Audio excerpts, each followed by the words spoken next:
Joey, thank you, my good friend, and thank all of you for tuning in to another episode of That's What G Said podcast. Before you do anything else, real quick, if you can, wherever you clicked and you're listening, head on over and just subscribe if you can. We're on iTunes, Apple, we're on YouTube, we are on Spreaker, we are on SoundCloud, we are on TuneIn, we are on Google Podcast. So all over the place, if you can, go and subscribe. Anytime you just click subscribe, that helps me out a bunch, puts a few extra bucks right back in my pocket, and it just takes you a second. So really appreciate that. Wow, I'm pretty pumped for this episode. We have a lot happening. It is kickoff week 1 of NFL. We're going to be talking NFL over-unders for the NFC. Remember, last week we tackled all the AFC over-unders. We're going to do the divisional odds and who we like making the playoffs. We're going to talk the Packers-Bears preview. That game is on Thursday night, first game of the season. Raiders Hard Knocks recap. College football week 1 recap. We're going to do Kentucky Downs racing for Thursday. I like 5 races throughout the day where we have some plays. Ballers, episode 2 recap. All Elite Wrestling All Out Recap. Woo! Going to be a long and packed show, so let's get right to it. Big thank you to everyone over the weekend. I was part of the TVG Alumni show, the 20-year TVG 20 show. It was a lot of fun. A lot of the former TVG crew that was back to work shifts throughout Sunday down at Del Mar. The shift I worked was with Mr. B, Bob Baedeker. We worked for a couple hours, and I got a lot of nice comments and a lot of nice posts from a lot of you out there. So hopefully, if you saw and you haven't seen me around for a while on TVG, maybe you'll come in and listen for a while over here on That's What G Said, because we're going to always talk. Every episode, there will be some horse racing. There's always going to be at least a couple plays, a best bet or two, and many times we're going to go through the entire sequence, unlike any other shows or any other analysis, really. When people give their analysis, and a lot of times you'll get a horse or two, a lot of times we'll try to do the deep dives for you. Today it'll be more of horses that we like at Kentucky, because if we went a deep dive analysis today, this might be a 4-hour podcast. So, nonetheless, a lot of fun down at TVG. Del Mar. I got to see a lot of the people that I haven't seen in a while, a lot of good friends. So in the morning shift, it was Ken Rudolph and Frank Lyons. We had Jeff Lifson doing the reporting. We saw with Mr. B and with me, and then it was Jill Byrne, and it was Gary Mandela, and it was Chris Katulak, and it was Julie Crone. So a lot of the old TVG crew, not old, we're not old, but the once on-air TVG crew. Great to see everyone back. It's been 4 years, over 4 years since I left TVG. So it doesn't feel like it's been that long, but yeah, it's already been quite a while. Ran into Todd Schrupp, good buddy. Got to see Joaquin for a second. Caught up with Matt Carruthers, which was a lot of fun. Said hello to Scott Hazelton and Ron Ellis and Christina. I think got to see a couple of the other producers and directors that I've known for a while. Just a good time. It's always nice to have a little reunion when you go back and see folks who were a big part of your life for a while. So big shout out to everyone who said hello, and a thank you. We were able to pick a winner too. We got Perfect Alibi home right off the bat. So anytime you sit down on a shift, you want to get some winners out there. Once you're able to get a nice price horse or two home, then you feel a lot better about the work that you put forth. History time. On this day, the last Western Roman emperor, Romulus Augustus, abdicated the crown in favor of the barbarian King Odoacer, the last Western Roman emperor. 1682, English astronomer Edmund Halley observed the comet named after him. Very famous comet that we all know. 1882, the first large-scale test of Thomas Edison's light bulb was used to light New York's Pearl Street Station. 1886, Apache chief Geronimo surrenders. It ends the last major U.S. Indian War. 1888, George Eastman patents the first roll film camera and registers the name Kodak. In 1893, English author Beatrix Potter writes the story of Peter Rabbit. 1899, there is an 8.3 earthquake in Alaska. 1916, Christy Matheson and Mordecai Brown, they faced each other for the final time. They faced each other 25 times, these pitchers, throughout their career in baseball. Matheson was the better 13-12 career record over Mordecai Brown after 28 meetings. The Reds won that game 10-8. Couple of Hall of Famers there. In 1920, for you horse racing fans, Man of War won the Lawrence Realization Stakes at Belmont Park by 100 lengths. He set a world record that day for 1 mile and 5/8. He only had one rival, Hoodwink, who was well defeated. 1940, CBS begins broadcasting TV as station W2XAB. 1950, Beetle Bailey comic strip debuts in 12 newspapers. 1951, the first transcontinental TV broadcast by U.S. President Truman. Also in 51, NBC became a coast-to-coast network with 61 stations. 1972, The Price is Right debuts on CBS, U.S.'s longest-running game show. 1993, Penn State moved to the Big Ten Conference for the first time. They played their first game in the Big Ten. 94, Dan Marino, returning from injury, threw for 5 touchdowns. It was his 18th game with 4 touchdowns or more. 1995, Xena, Warrior Princess debuts on TV. 1998, the first ever Who Wants to Be a Millionaire in Britain on ITV. That was a phenomenon for a while. 2002, Argentina beats the U.S. in the World Championships. It was the first U.S. loss in 59 games, bringing NBA players since they started with the Dream Team. 2002, a little Moneyball. After blowing an 11-run lead, the A's hit a walk-off home run to win 12-11 and win their 20th game in a row, setting an American League record. 2016, Mother Teresa was canonized by Pope Francis in a ceremony at the Vatican. In 2018, Amazon became a $1 trillion company. On this day. Now let's get to a lot of football talk. We're going to start with the NFL over-unders. We're going to talk NFC. So we're going to go alphabetical order through the NFC teams, starting with the Cardinals, who I think are going to be one of the worst teams in football. I just have no idea what to expect from Kingsbury. People are thinking their offense is going to be great, and I don't know about that. I've not really been a Kyler Murray fan. I don't know, it's just a Hard Knocks. Didn't really like what I saw from him on Hard Knocks either. I've never liked the way he's interviewed. I know you don't have to be personable to be a good football player. 2 different skill sets, right? He just doesn't come off as someone who's very, I don't even want to say tough, because we haven't seen him yet. For me, I'm cold on him, especially this rookie season. I think they're going to be in a lot of trouble this year. So I think the over-under for the Cardinals, I'm going under the 5. And I'm looking at their schedule. They could win week 1 against Detroit. If they don't, then they're in some trouble because they go at Baltimore, Carolina and Seattle come to play them, at Cincinnati, who's not very good, so maybe they could squeak out a win there, but they're going on the road there. See, that's one of the problems with what Arizona's schedule is this year. They have Detroit at home. Then after that, the teams that might have been easy games where they could get a win at home, Cincinnati, the Giants, Tampa, they play them on the road. Are they going to go beat Cincinnati, the Giants, or Tampa on the road? I don't know. I don't think so. I'm going under the 5 for the Arizona Cardinals. Atlanta Falcons over under 8.5. The over, you have to lay 145, minus 145. Try to find a 9 somewhere if you can, if it's just even, because I like the Falcons over, and I think they have a shot to win their division this year. New OC Dirk Cutter with Atlanta before, he had a good year and then a couple bad years. Look at their schedule.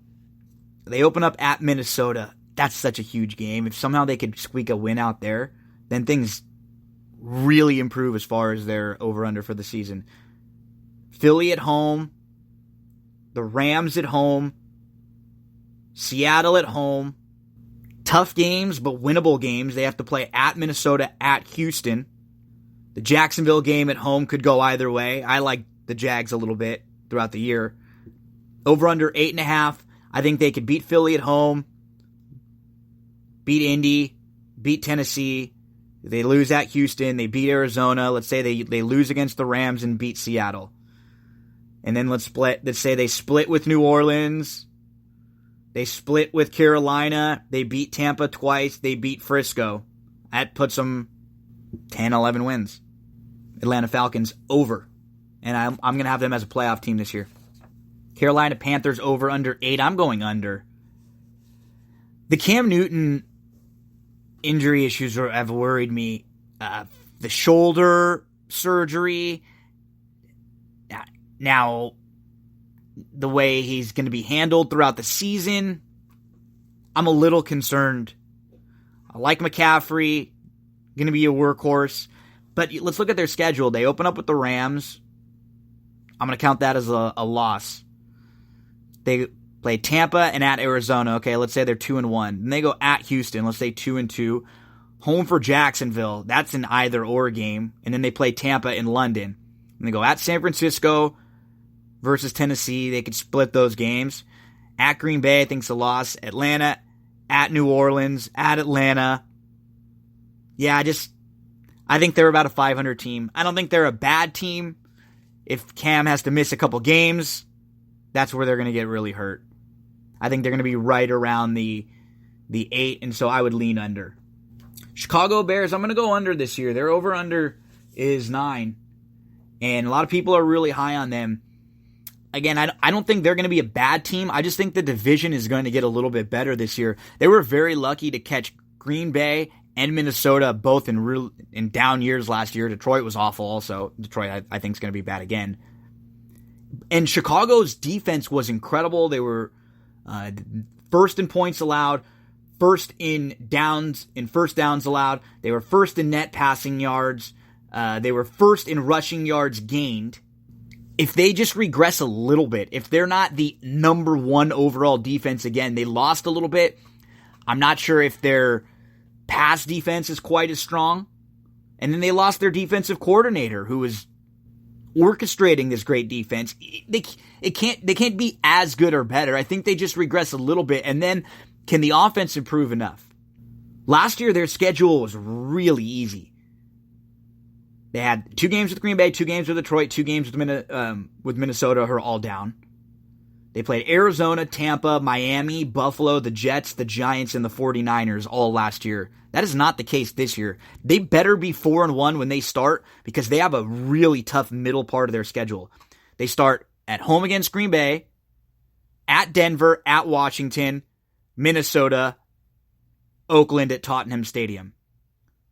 So in that, you're traveling for your home game against Oakland, and you have to go at Denver and at Washington, but you still better get to 4-1 there, because then after your bye week, you play the Saints and the Chargers, yes, both at home, but you play Saints, Chargers, at Philly, then Detroit, then at the Rams. That's a 5-game schedule, a 5-game spurt where you play the Saints, the Chargers, the Eagles, and the Rams with Detroit in the mix. And then they close things out. Dallas, at Green Bay, Kansas City, at Minnesota. That is not an easy schedule for the Bears. Under the 9. Dallas Cowboys, now we found out that Ezekiel Elliott has signed a deal, 6-year, $90 million extension that makes him the highest paid running back in the NFL. $103 million over 8 years, the first Cowboy to eclipse $100 million in total value, the richest running back contract. Ian Rappaport. Let's look at the Cowboys. With or without him, they could very easily have been 3-0. On paper, right? They have to play the games, but we'll see what kind of shape Zeke is in. Dallas starts at home against the Giants, then at Washington, and then home against Miami. They could be 3-0. Then they have 3 out of 4 pretty tough games, and the one game against the Jets is on the road. So then they go at New Orleans, home for Green Bay, at the Jets, home for Philly. So that, you're maybe 4-3 if everything breaks right for you. The rest of their schedule, at the Giants, probably win that game. Home for Minnesota, that's an either-or game. At Detroit, at New England isn't easy, but then home for Buffalo, at Chicago. They do have the Rams, and then at Philly, so not an easy schedule there for Dallas. I would give them the slight over, mainly because you get the couple games against Washington, you get the couple games against the Giants who aren't supposed to be good, and you should get a nice boost now with Zeke coming back and you're 3-0 to start. Detroit Lions, under. I think they're going to be a really bad football team again this year. And if they don't win week 1, they could be 0-7. They play at Arizona week 1. Then they come home, they play the Chargers, they play at Philadelphia, they play Kansas City, then they have a bye. They go at Green Bay and home against Minnesota. And then they have home against the Giants and at the Raiders. If they don't beat the Cardinals in week 1, they may not win until they see the Giants in week 8 or the Raiders in week 9. And then who knows by then, lots of things can change. Maybe those teams are a little bit better than we thought. This is a huge week 1 for the Lions.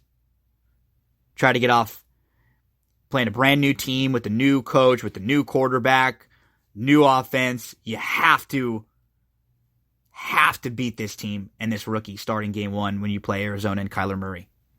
Packers, their over-under is 9, and I like them to win their division this year. I think they're going to bounce back in a big way. We're going to go through the game breakdown of the Packers-Bears preview, but they've improved a lot on their defense. I think Matt LaFleur will help their offense because they have pieces that Tennessee didn't have. LaFleur has done good work when he's had pieces. Compare Tennessee to Green Bay. And they both have pretty good offensive line. Tennessee has a good offensive line. Green Bay has a pretty good offensive line too. When you're comparing them, Pro Football Focus had them both in the top 10. Now, let's look at the Green Bay schedule. At the Bears, week 1, even if they lose that game, they're home to Minnesota, they're home to Denver, they're home to Philly. Let's say their first 4 games, they start 2-2.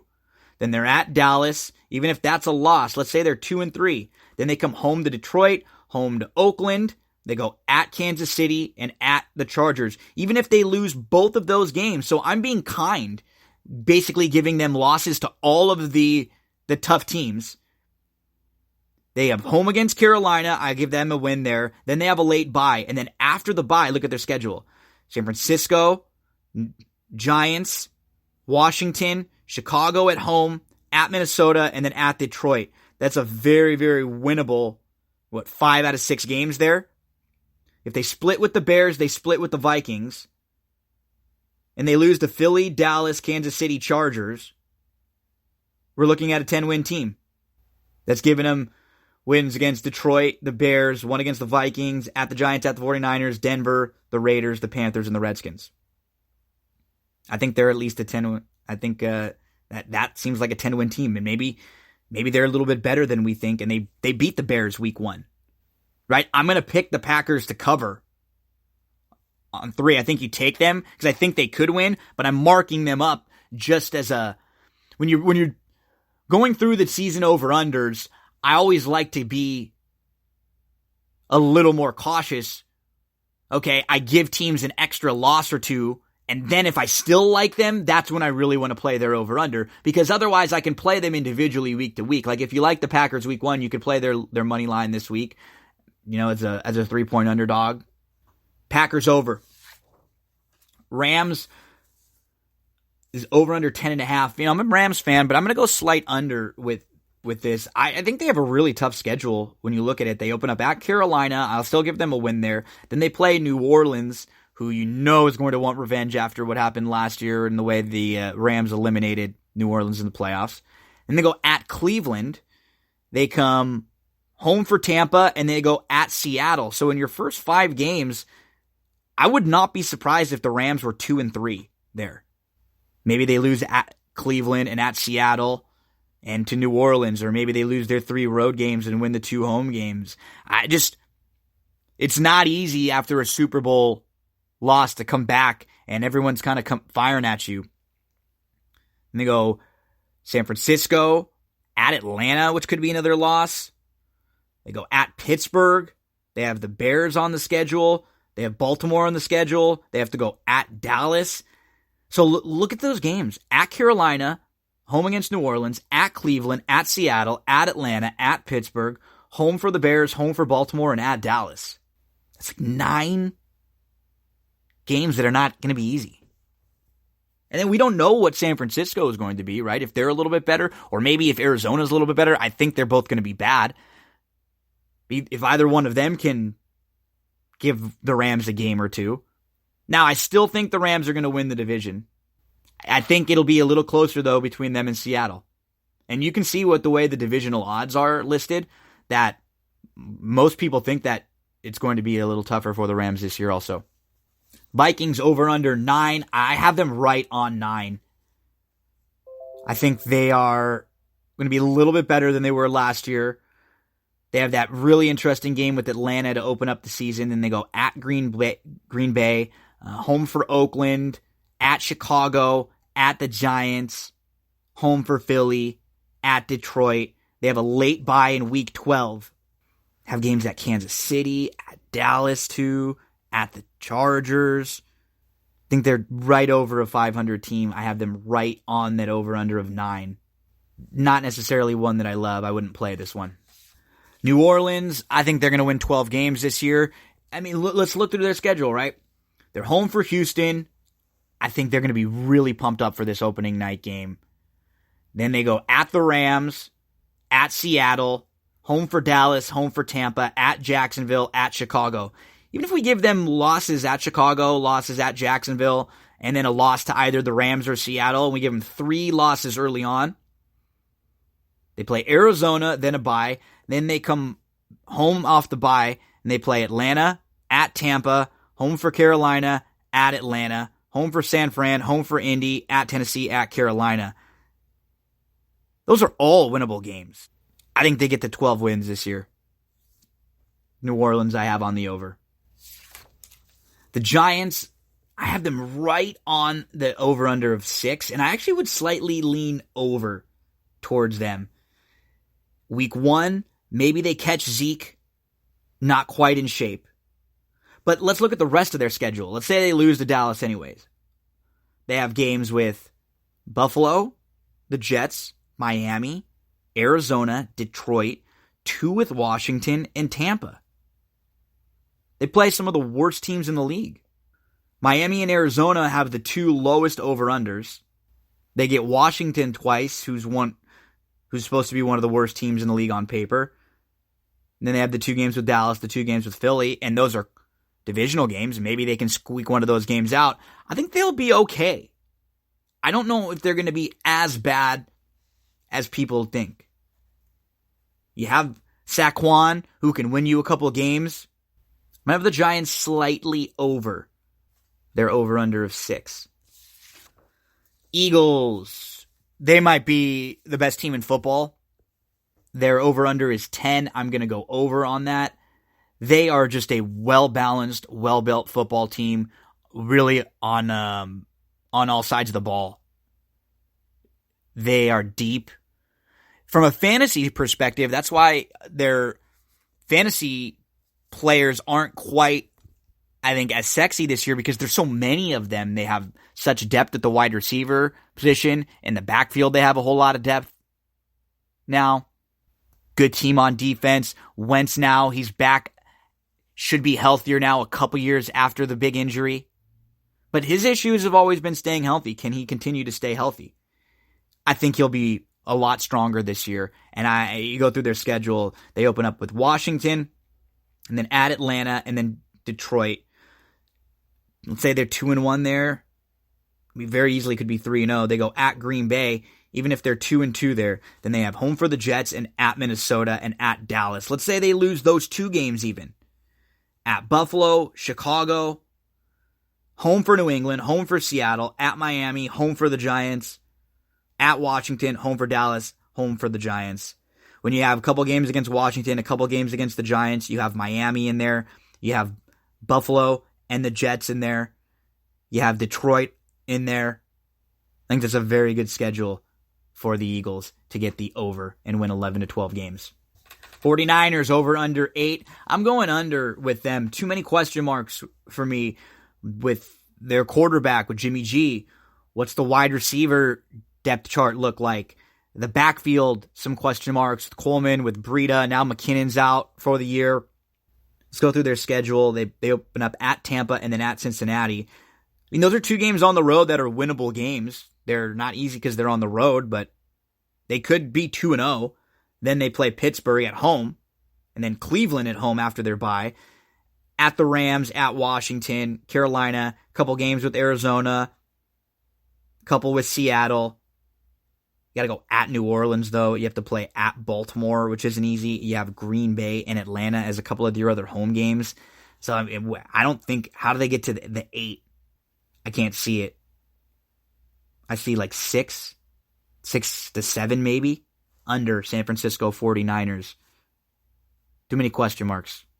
Seahawks, their over-under is 8.5.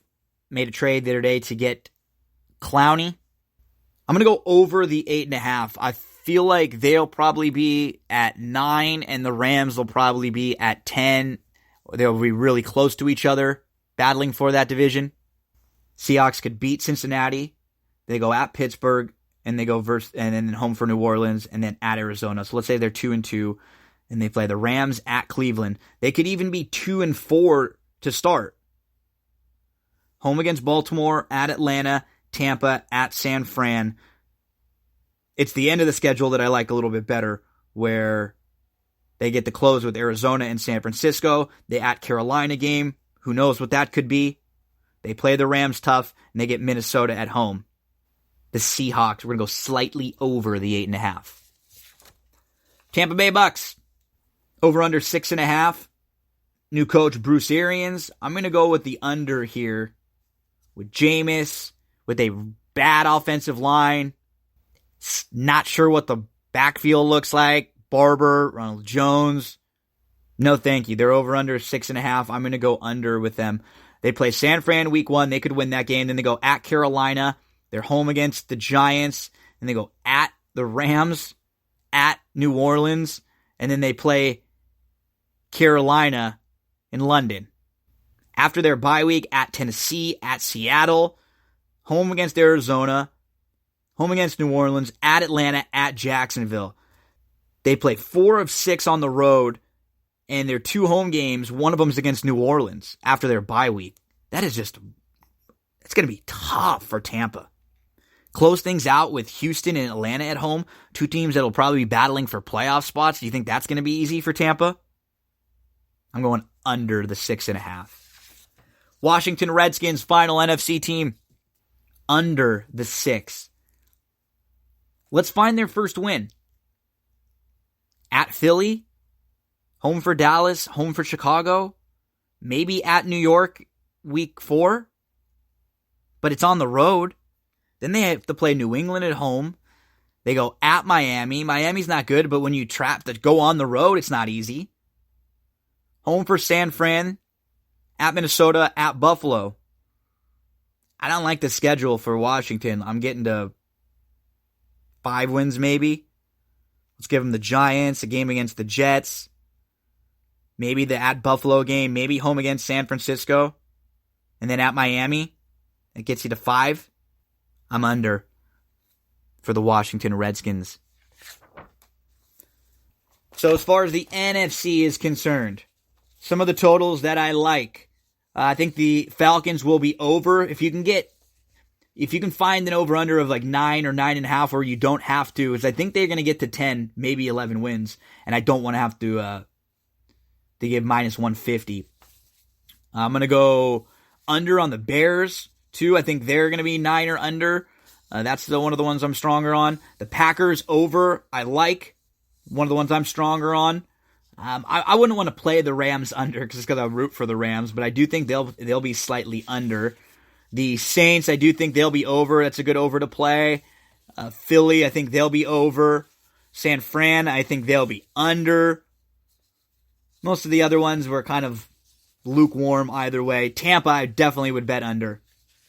And then Washington to round things out, I'll probably be under there also. So remember, if you missed the AFC over-unders, just check that out on one of the previous episodes of That's What G Said podcast.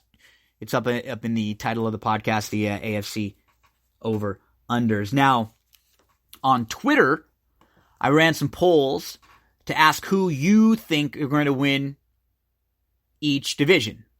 Starting out with the NFC West. Cardinals get 4% of the vote. The Rams, 62%. 49ers, 14%. The Seahawks, 20%. So no surprise there, the Rams with a 62% in the NFC West. NFC South, Saints get 57% of the vote. Falcons, 24% of the vote. Panthers, 14%. And the Bucks get 5% of the vote. NFC North, the Bears got 43%. The Vikings got 26%. The Packers actually ended up third with 25%. And the Lions had 6% of the vote. NFC East was not a runaway. The Eagles got 49% of the vote. And the Cowboys got 35%. The Giants took 9%, and the Redskins took 8% to win the NFC East. The voting for the AFC West, Kansas City, overwhelming, 62%. The Chargers got 23% of the vote. The Raiders with 9%, and the Broncos with 6%. The Texans had 52% of the vote in the AFC South. The Jags with 25%. Titans got 13%, and the Colts with 11% with Brissett. AFC North was a tight one. 37% to the Steelers, 35% to the Browns, 21% to the Ravens, and then 7% to the Bengals. And the AFC East, the Patriots, 75%. The Jets, 15%. The Bills, 6%. The Dolphins, 4%. So those were your thoughts on the polls on Twitter. The way that I kind of see the playoffs unfolding, and if you're looking to play like odds for each division, the NFC North, I would play Green Bay. You can get them over 2-1. They're plus 210. I think that's a strong. I mean, the Bears are plus 165, Vikings plus 190. I like the Packers the better of those three though, and I think it's a nice price, over 2-1. In the NFC West, the Rams are minus 170. The Seahawks are plus 350. You can make a case for either of those. I would lean towards the Rams, but if you want to bet, if you're looking for value, the Seahawks at plus 350 now. They strengthened their defense up a little bit. Offensively is the question. Do they have enough receiving? They have enough big play guys to go get them a first down. AFC North, I'd play Baltimore at plus 270. Cleveland's plus 150. Pittsburgh's plus 150. Cincinnati's plus 2,300. Baltimore might be a sneaky play at plus 270 there. And Cleveland plus 150, getting a lot of buzz. Pittsburgh plus 150. Any of the three could win that division. In the AFC South, I would play Jacksonville at their same as I like Green Bay. They're over 2-1. You can get plus 210, plus 220 some places on Jacksonville to win that division. The AFC West, I would play the Chargers at plus 190 over the Chiefs. The Chiefs are minus 160. I think they're both going to be good. But if you're going to play one of the two, I would prefer the Chargers. The Patriots in the AFC East are minus 500. Just can't build a case for anyone else there. Wouldn't ever play anyone at minus 500 though. And then the Eagles at minus 145. As good as I think the Eagles are going to be, that seems like a pretty decent price. So at minus 145, if you can get the Eagles to win the NFC East, I would take that. The NFC South, I would play Atlanta at plus 350. If you can get 7-2 on Atlanta to win the NFC South, I think you'd take it. So the way I have the playoffs team set up, in the AFC, I have the Patriots, Jacksonville, Cleveland, Kansas City, Chargers, Baltimore. It's going to be Baltimore, Pitt for that last. So I have Chargers, Baltimore, Pitt, Houston as the teams battling to get into the playoffs. It'll be two of those four. So Patriots, Jacksonville, Cleveland, Kansas City as my division winners. And then the wild card teams, I'll go with the Chargers, I'll go with Baltimore, and then I'll have Pitt and Houston right on the outside looking in. In the NFC, we'll have the Rams, the Eagles, the we'll give the Falcons the slight nod over the, is from a betting perspective over the Saints, but we'll have them both in the playoffs too. So the 6 NFC playoff teams we have: Rams, Eagles, Saints, Packers, Falcons, Seahawks. I'm going to have the Bears, Vikings, Panthers, Cowboys all out of the playoffs on the outside looking in. Week 1, game 1, Packers at the Bears. Bears are -3, 3.5, wherever you're looking. It's the over-under of 46. The Packers are 16-5 versus the Bears with Aaron Rodgers, and they have won 15 of their last 18. Last year they split. In the season opener, Green Bay won 24-23. Remember, they were down 20-0. They came back to win. Rodgers got hurt. He was carted off the field. It was his left knee. Khalil Mack was dominating. For the Bears now, it's going to be second season with Matt Nagy and Trubisky. Last year, Trubisky had a really good start to the season. He got hurt. He had to miss weeks 12 and 13, and he struggled after his return. Prior to the injury, during his first 9 games, this is some stats from RotoWire, 300 yards passing 4 times, multiple TDs 6 times, 7.8 yards per catch. They have Allen Robinson. Anthony Miller is not on the injury report. Tariq Cohen, David Montgomery, Mike Davis. What's that backfield going to be like? And they have a new defensive coordinator now with Chuck Pagano. He was the defensive coordinator for a year with Baltimore in 2011 when they went 12-4. Then he went to Indy. In 6 years as a head coach, it was 53-43. The Packers have improved their defense quite a bit.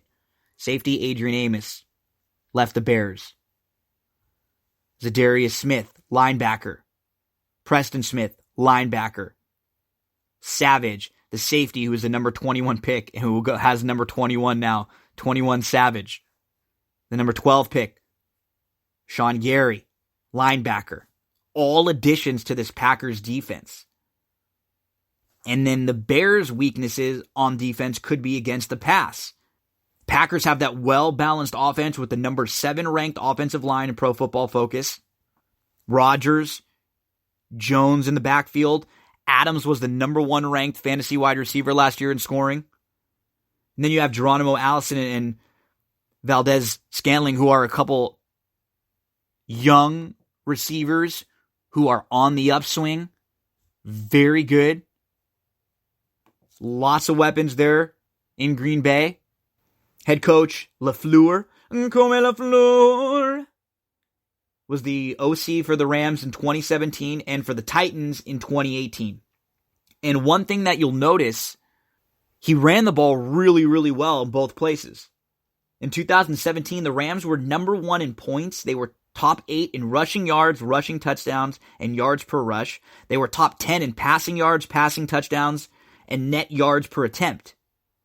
2018, the offense for Tennessee wasn't that good, but they were number 6 overall in rushing yards. So what that tells me is that I think the Packers are going to run the ball a little bit better this year. I think they're going to focus on having a balanced offense. They have a good defense now. I think overall they're just going to be a better football team. More depth on the defense, strong offensive line, more creativity now in the offensive scheme. If you can get the Packers plus the 3, you got the 3.5, take it. But you got to get the 3 at least. It's got to be 3.5. Get the 3.5 if you can. I think the Packers have a big chance to win this game. So I would predict that the Packers do in fact win this game by 3 or 4. Something like 21-17 would be the prediction. Packers, Bears, Thursday night football, NFL kicks off. Very excited. Final episode of Raiders Hard Knocks. In an episode that's a lot about the cuts, a lot about finalizing the 53-man roster. Right off the bat, we see some of the coaches, they're talking about Andrew Luck and retirement and how the retirement rate is 100%, how nobody can ever play this game forever. Gruden sits down with the defensive coordinator, DC Paul Gunther. They're commuting together back and forth. He liked what he saw when he was watching Paul on Monday Night Football. He tells a story about how he was watching film and we wanted to work with him. And then Gruden talks about Ty Detmer, who was concussed, and he saw them having Ty count backwards by threes, and that's kind of where he picked up the whole count backwards by threes from 100. People seem to love that. He was getting lots of messages about it. Antonio Brown's looking good. He's pumped up. He's getting massaged up, physical therapy after his workout, trying on every helmet, looking for one he likes, and he's finally got it figured out. A real new, kind of big-looking, boat-sized helmet. Gruden talking to Carr about getting rid of the ball on the move a little bit more, getting out of the pocket, and in some of the drills, Gruden's actually out there chasing his quarterbacks, which I think people really like when your coaches are out there running around with you. Seems a little corny, but I think it does pump people up a little bit. Gruden's talking with the running back, showing the running backs film of some really good running backs who block, picking up blitzes. Le'Veon Bell, Danny Woodhead, guys that weren't necessarily known for, the guys that were known for their skill with the ball, but he was showing what they were doing without the ball and how they helped the offense. Linebacker Brandon Marshall, he's coming back from injury. He's great. He's talking about how Peyton Manning helped him when he was playing against Peyton Manning in practices, and he was working hard, and Peyton put in a couple good words for him to some of the coaches, and that really upped his profile. He ended up winning a Super Bowl with Denver. Brandon Marshall's coming off an injury in the offseason, and he's trying to get back. He wants to prove that he's still a top linebacker in this league, but he's worried the team thinks he's done, and he's a little too banged up because he has been rehabbing. He hasn't been able to focus 100%. Jonathan Abram, Max Crosby, Darren Waller, they've all made the cuts. They made the team. In Gruden talking positive about Peterman, we've seen that he likes Peterman quite a lot. He seems to like Keelan Doss, who's done everything they've asked. Talks about the tight end. Luke Wilson is in a battle to make the team. Jason Kabinda is in a battle to make the team. Brandon Marshall coming back from injury. All guys battling to make the team as we get set for preseason Game 4. Raiders versus Seahawks at Seattle. It's raining. Luke Wilson's back with Seattle where he won a Super Bowl with the Seahawks. It's a huge game for the backups and for all the guys on the fringe of being cut. Mike Glennon's battling for the backup job. We see Mrs. Kabinda, Jason Kabinda's mom. She's at home watching. She's a lot of fun. Gruden, throw a pick, Gino, you're due. Hey, don't say that to me. Don't say that to me, Gruden. He's talking trash out there on the sidelines, which is great. Kabinda is trying to lead as a middle linebacker. Seems like he has a bounce in his step most of the night. We get that Peterman-Keelan Doss connection, which leads to a good field goal drive before the half. But then Doss drops 2 in a row, and that seems to be frustrating, obviously frustrating the coaches, but that seemed to be a big moment, those drops. Gruden wants a little more urgency from Doss, though. They get Doss back in the game, but you could tell Gruden was pissed. He even makes a comment to Mike Mayock, give me some guys who can catch the ball. Doss finishes with 6 receptions for 63 yards. Peterman gets hit, he fumbles, he has a twinge in his elbow, but he decides he needs to play through it because he has to prove himself. He drives the Raiders to within 2. They score, they're down 17-15 with 1:53 left. They go for 2, but they couldn't complete it, and they end up losing. And in the locker room, Gruden basically says goodbye to the team as a team before the cuts, and now we see the coaches having to make the cuts. Brandon Marshall cut, the injury, the rehab set him back. Luke Wilson, not used to this. He's cut. He's obviously bummed out about it. He's frustrated. Veterans getting cut that are having to come to terms with the fact that they don't quite have the skill that they used to have when they were younger with a fresher body. Doss and Kabinda, they make the first round of the cuts, though. They survive. Abram and Clellan Ferrell, they're out there fishing, and Abram is wearing his salmon t-shirt. Darren Waller, not only did he make the cuts, but he's actually named the starting tight end. You know, he's on the comeback from the drug problems and addiction, so great to see him doing so well. Peterman makes the team, but he is on the IR with an injured elbow. Looks like a young team.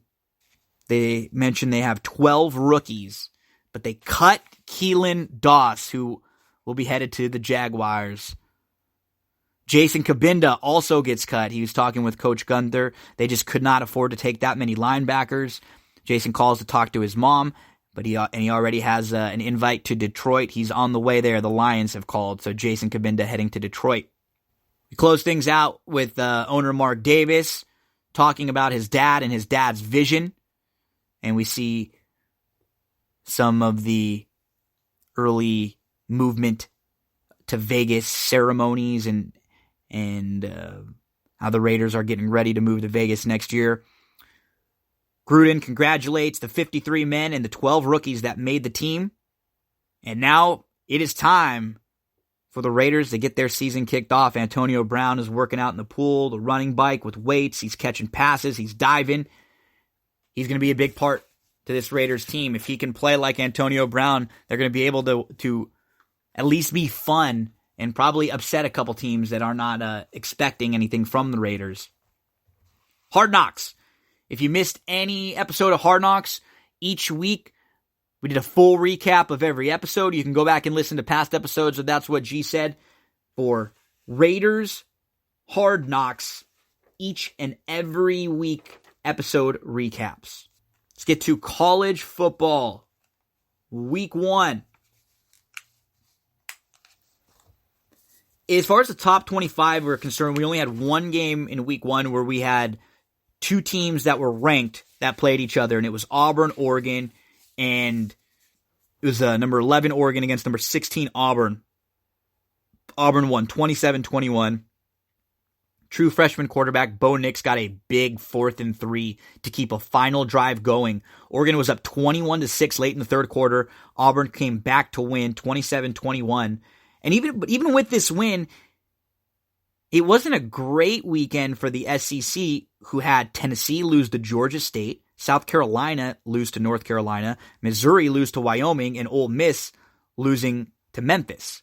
And then the Pac-12, obviously not a great weekend for them either, with Oregon losing their big game to Auburn, Oregon State losing to Oklahoma State, UCLA losing to Cincinnati, Arizona losing to Hawaii, and USC winning but losing their starting quarterback, JT Daniels, who will now be out for the season with a 9 to 12 month recovery. In the top 25, other than that game with the two ranked teams, we didn't see a whole lot. Nothing surprising with the top teams: Clemson, Bama, Georgia, Oklahoma, Ohio State, LSU, Michigan, Notre Dame, Texas, all got the victories. Some big performances from week 1. We saw Hubbard from Oklahoma State rushed 26 times for 221 yards and 3 touchdowns. From Oklahoma, Jalen Hurts, transfer quarterback, 20 for 23, 332 yards and 3 touchdowns. 20 for 23. Travis Etienne from Clemson had 12 rushes for 205 yards and 3 touchdowns. Kylan Hill from Mississippi State, 27 rushes for 197 yards and a touchdown. Christopher Brown Jr. from Cal, 36 rushes for 197 yards and a touchdown. And then Zach Moss, who is one of the best running backs in the nation. I liked BYU. They played so poorly and still had opportunities to be right in the game. They ran the ball well, but they did not play great, especially in the first half. But Zach Moss carried them. Zach Moss rushed for 187 yards and a touchdown, and he had 15 missed tackles forced on the ground. That was 4 more than the next closest. He gained 121 of 187 yards after contact. 11 of his carries went for a first down, and another one scored a touchdown. So an unbelievable night there for Zach Moss, who you're going to see have great nights all season. One of the best players in college football. And I believe he was the highest ranked running back coming back in college football. USC. Unfortunately, USC, Fresno State, the news coming out of that game, even though USC won, they did not look great, and their starting quarterback, JT Daniels, has a torn ACL and meniscus. He will be out for 9 to 12 months. USC won the game 31-23. Fresno outscored USC 10-0, though, in the fourth quarter. And as a USC fan, it was not a positive for USC to have a penalty on the first play of the game. And if this USC team is going to be any good this year now with the loss of JT Daniels, they need Amon-Ra St. Brown, Tyler Vaughns, Viva Malapai, Carr. They have to be awesome. Pittman, they need their 5 or 6 skill players to be really, really good. Amon-Ra St. Brown cannot drop a third down pass. Tyler Vaughns can't drop a third down pass, can't fumble the ball. We saw JT Daniels throw an interception on 2nd and goal. They can't have those kind of mistakes. They just can't. Quarterback Slovis was 6 for 8 for 57 yards with a pick. Hopefully this offense can help him get the ball out of his hands quickly. And if you're talking about skill players, Malapai, Carr, Vaughns, Amon-Ra St. Brown, Michael Pittman Jr., you just have to use them and feed them. The USC perimeter D really struggled to contain. They gave up 206 yards rushing, 5.2 yards per carry. There were 3 different players with runs of 13 yards or more. Quarterback Jorge Reina was 19 for 39 with 256 yards. He had 2 touchdowns and a pick, but he had 20 carries for 88 yards. USC's always struggled containing. It's amazing. Even with the athletes they have and the talented players they recruit, they always struggle containing quarterbacks who can move around and who can get out of the pocket a little bit. Now, week 1, we're always excited to see week 1 just because college football's back. We didn't have a lot of awesome games that we wanted to sit down and watch. That's not the case this week, as Cincy plays number 5 Ohio State, Nebraska plays Colorado, number 12 Texas A&M plays number 1 Clemson. We have number 6 LSU versus number 9 Texas, and Stanford comes and plays USC. So there are some big games on the slate for this weekend. We're going to break down the schedule and get into a couple games that we like to bet on the Friday episode of That's What G Said podcast. So we'll recap this week, and then we'll recap on this episode, and then we'll have some predictions and some games to wager on for the weekend on the Friday episode of That's What G Said.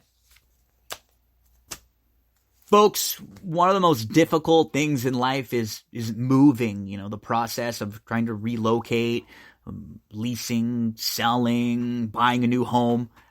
I have a person who is perfect to help you out in this situation. Her name is Cindy Carava, so get to cindycarava.com for all of your real estate needs. She can help you with anything at all. If you have just a question about your house, your home's value, you need help with the loan, you need help finding vendors, you just want to improve your home, anything at all, send her an email.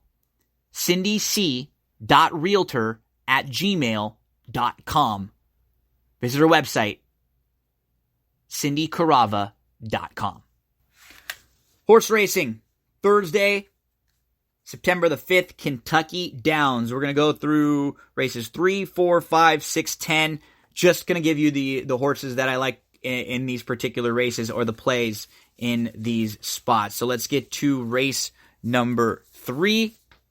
And the third is the 6.5 furlongs, maiden special weights, 2-year-olds.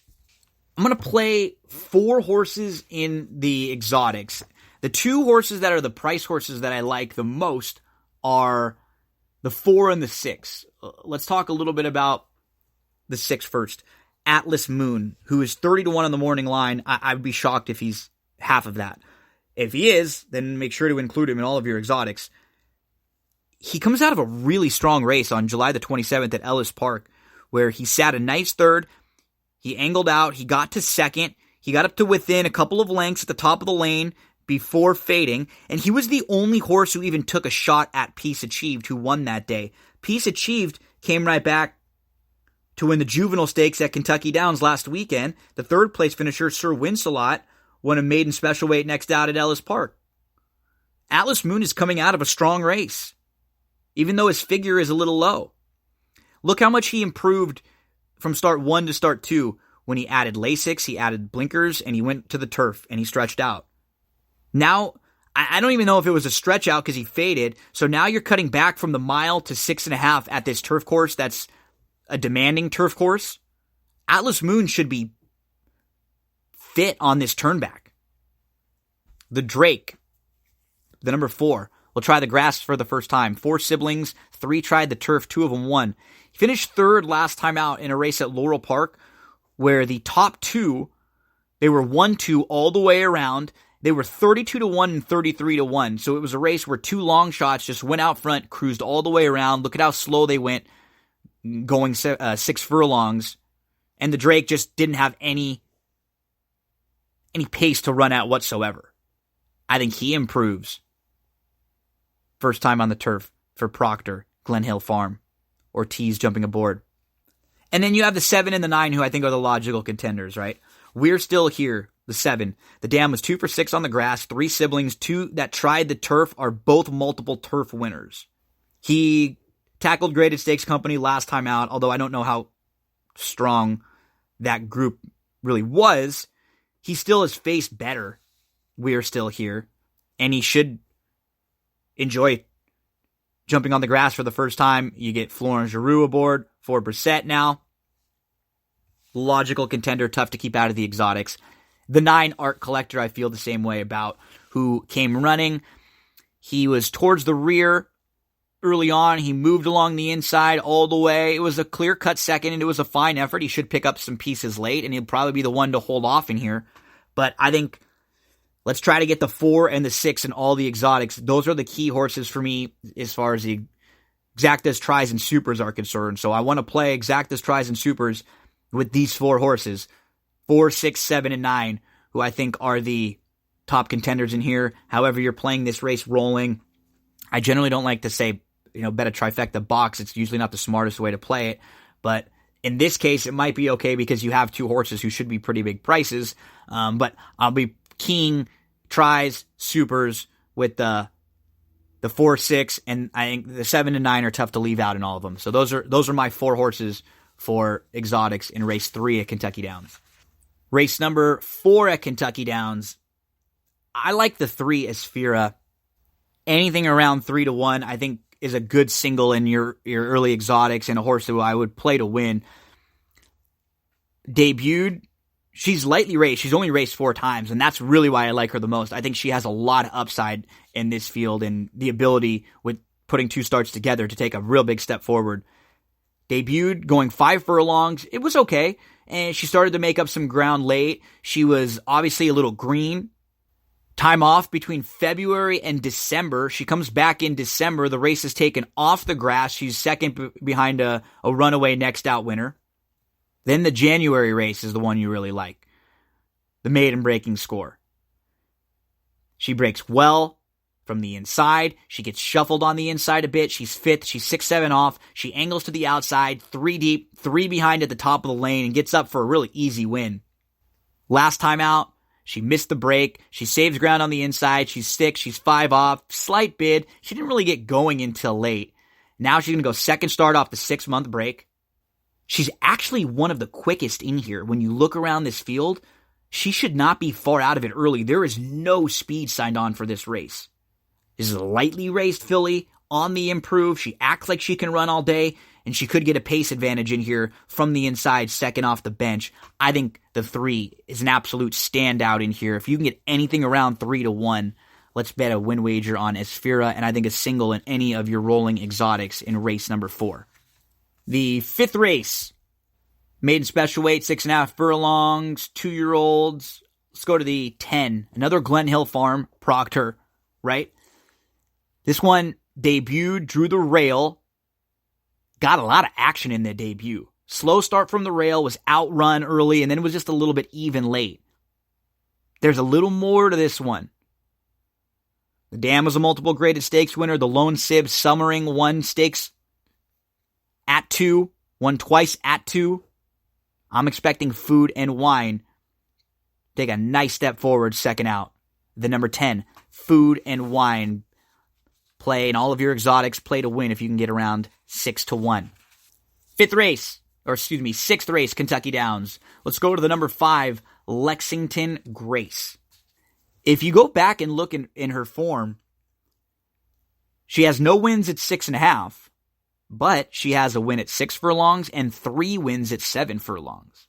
Her last start, she saved ground. She was 5th, 6th of 8. She was 7-8 off. She was on the rail. She angled to the 2-path. She closed well. She had no chance to win, but she got up late for 3rd.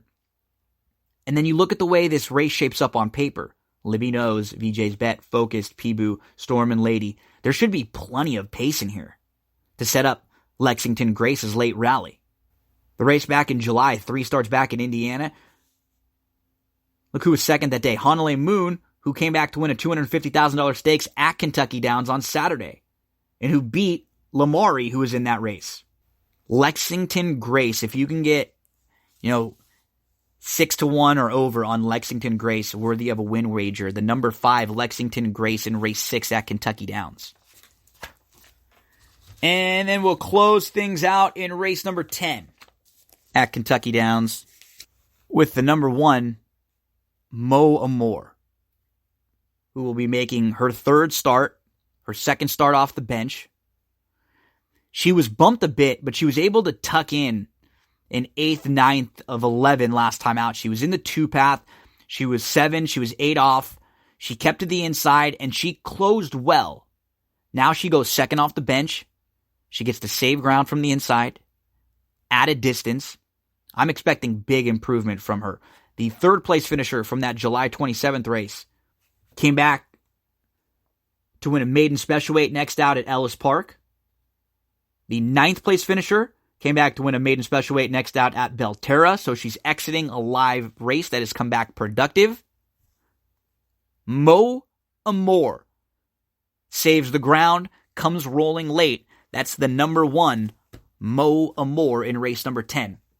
So, quick little overview for you. Thursday, September 5th, Kentucky Downs, 3rd race, 4, 6, 7, 9 in the exotics. The 2 real key horses are the 4, 6 as the price horses to include. But I do think the 7 and the 9, I want to have them on top and on the bottom of the 4 and the 6. 4th race, the number 3, Esfira at 3-1. 5th race, the number 10, Food and Wine. If we can get 6-1, that's fair price. 6th race, the number 5, Lexington Grace. If we can get 6-1, that's fair price. And then the 10th race, the number 1, Mo Amor. Same thing. I think if we can get half of the morning line, that's where she should be. She looks more like a 6-1 shot to me, Mo Amor. Those are the plays at Kentucky Downs for Thursday, September the 5th. TV time. Let's talk a little ballers. Recap. Season 5, Episode 2. Starts with Spencer Strassmore, The Rock. He's telling stories. He's being interviewed. And he's talking all about the people he knew before he got famous, who were, more talented than him. People that got caught up in gangs and in shootings. And he wonders, why did I make it out? What's so lucky about me? So we're seeing him getting interviewed a lot now in these first couple episodes. So what's that telling me is that either we find out that he is getting interviewed because he is the first black majority owner in the NFL, or maybe he turned it down. Maybe it's an interview, he's in the Hall of Fame, or just a documentary in general. But he continues to tell these stories throughout, and we see Spencer telling about what we assume is talking about things that are happening in the past. So we're seeing like future Spencer, flash to the future. He's getting interviewed back and forth quite a bit. Candace calls Spencer. She said that he needs to be fully financed by the end of the week because they have competing offers. And that makes Spencer a little uncomfortable because Candace reached out to him. But she said they want Spencer most, and he's joking because of his skin color. He thinks that's the reason why, which is true. They want him to be the first black majority owner. Joe is back at the office, and Dan has not come into work, and it might be because of the hostile workplace. Joe using foul language, throwing things, harassing language, and now Lance, Russell Brand, is being the responsible one, which is funny and a little bit of role reversal. Not that Joe's ever really been responsible. Ricky Jarrett wakes up from the surgery. He just got hit by a car. Tears in the ACL, MCL, PCL. He wakes up and he wants to leave, but he doesn't want to talk to his doctor. He has to talk to the doctor, though, and figure out what is the rehab and what is the game plan moving forward. Vernon comes to see Reggie, and Vernon's hanging out with the gamer, Kobe, the young 15-year-old. And Kobe's vouching for Vernon's gaming skills. Reggie's kind of making jokes about they shouldn't have necessarily been up gaming all night. And Vernon wants to be a two-sport athlete. He wants to do both NFL and gaming. So they basically set up a match where Vernon's trying to show Reggie how good he is against Kobe, the young little 15-year-old white gamer. Spencer goes to meet with his old bosses, the Andersons. He needs their help and their money and their backing to buy the Kansas City Chiefs. Initially, they don't love the deal. It's going to be $3 billion. There's a strike looming. They're going to have to pay more than a lot more than the last team. But Spencer reminds them the NFL might be expanding to 18 games. You have Mahomes. You have a good team. They can bring in their own people to run the show. But Julian Anderson is concerned with the new CBA, the fact that Mahomes is not signed. He's very tentative. General manager Charles is brought some footage of one of his players, Son Teague, in a video where there's a shooting, and the bullet grazed a person. The security guard was looking out for him, and so he brought Charles the footage. So now Charles is withholding information.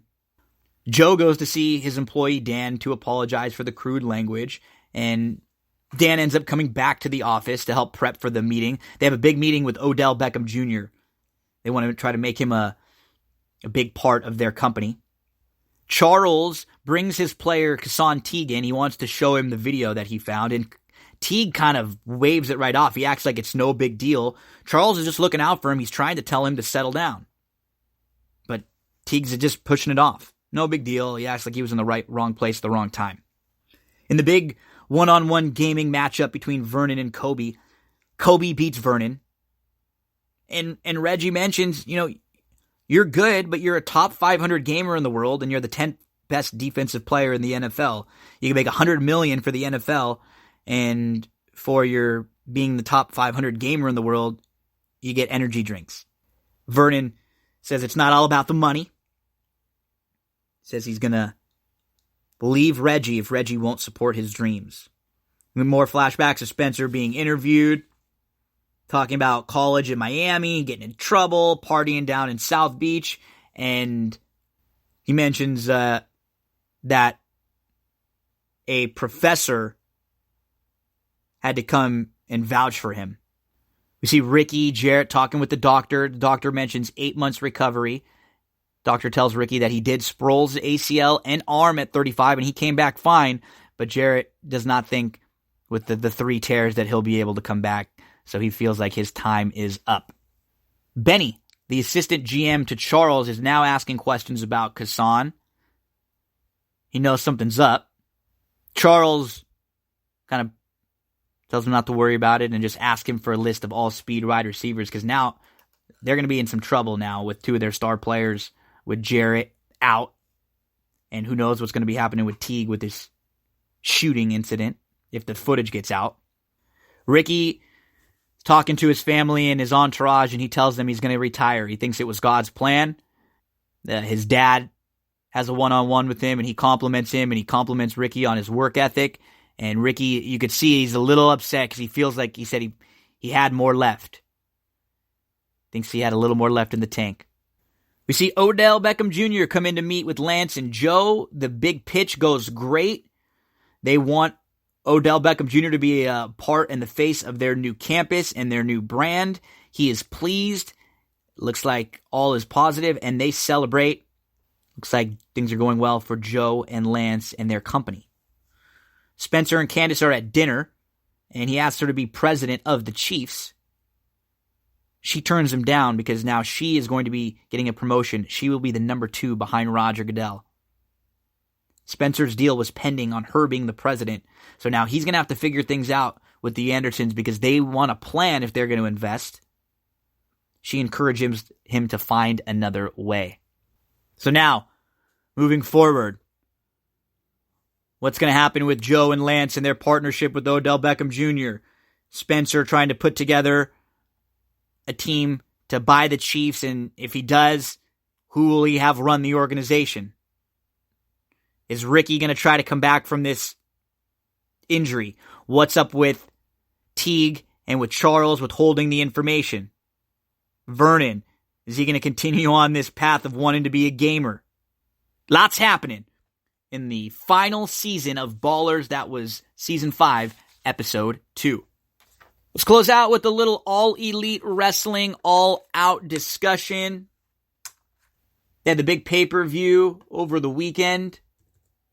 And I thought compared to All In, Double or Nothing, some of the other pay-per-views, it was on par. Maybe not as hot as the others.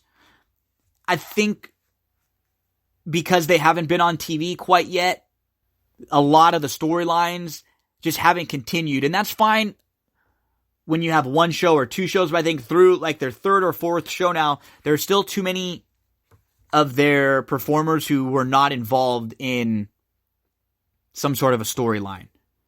We do have a storyline with Chris Jericho, though, as Chris Jericho had the the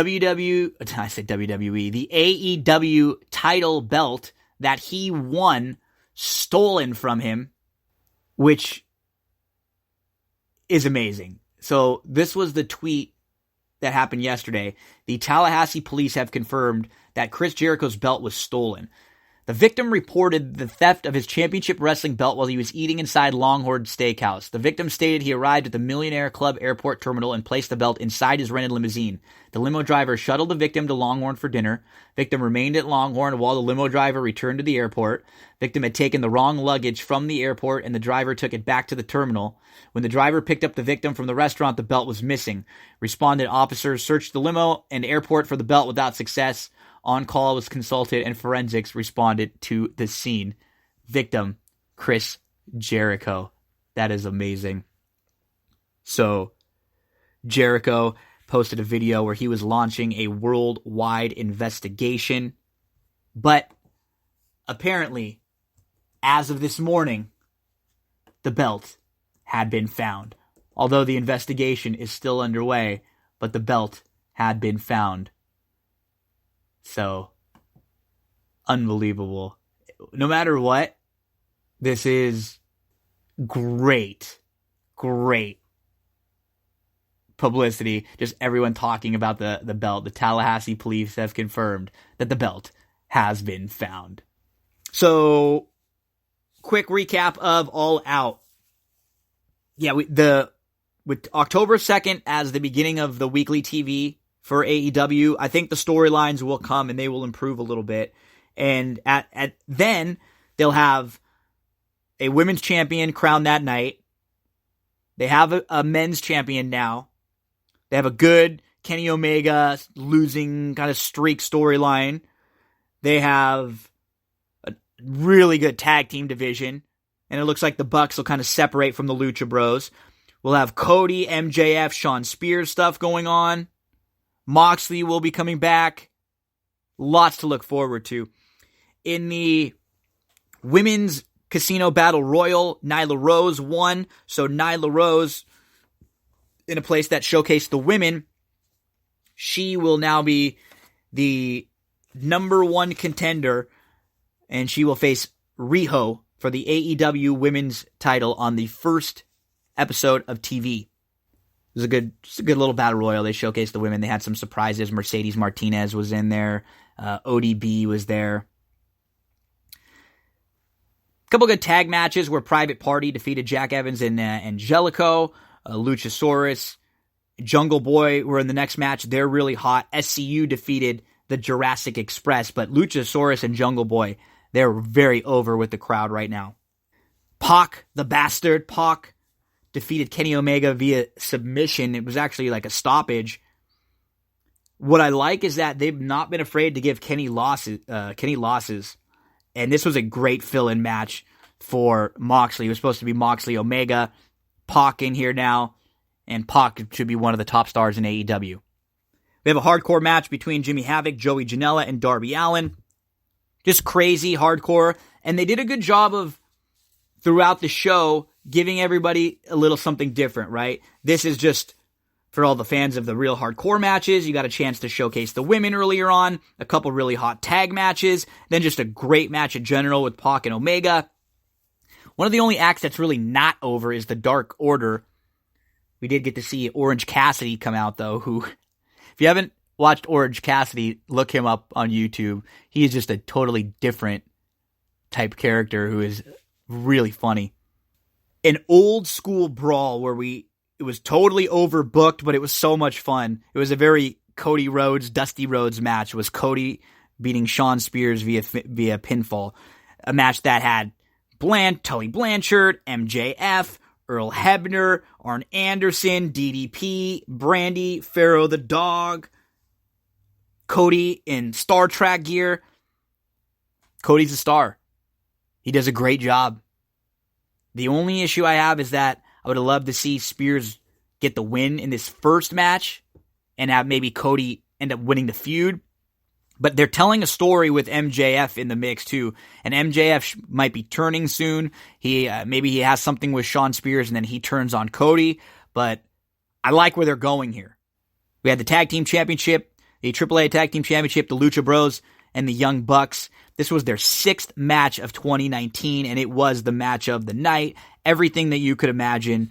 High flying, unbelievable offense, moves that you've never seen, adding a move onto another move onto another move. Lucha Bros get the win, and then after the match, Santana and Ortiz, formerly known as LAX, come out and wreak havoc. And then in the AEW World Championship match, the first one ever, Chris Jericho defeated Hangman Adam Page to become the first ever championship, hit the Judas effect, and got the 3 count. And then after the match, he was walking around with the title backstage, just talking trash to people, calling them out, begging them for thank yous. It was amazing. You can see that footage on YouTube. Go check it out if you didn't. With the TV coming up, we'll do a lot more in-depth AEW reviews also, where we kind of go through a lot of the matches, and we'll really break down All Elite Wrestling even more, because in just a month, on Wednesday nights, it's going to be All Elite Wrestling and NXT. Thanks for tuning in again, everyone. Appreciate you spending an hour and a half with us here on That's What G Said podcast.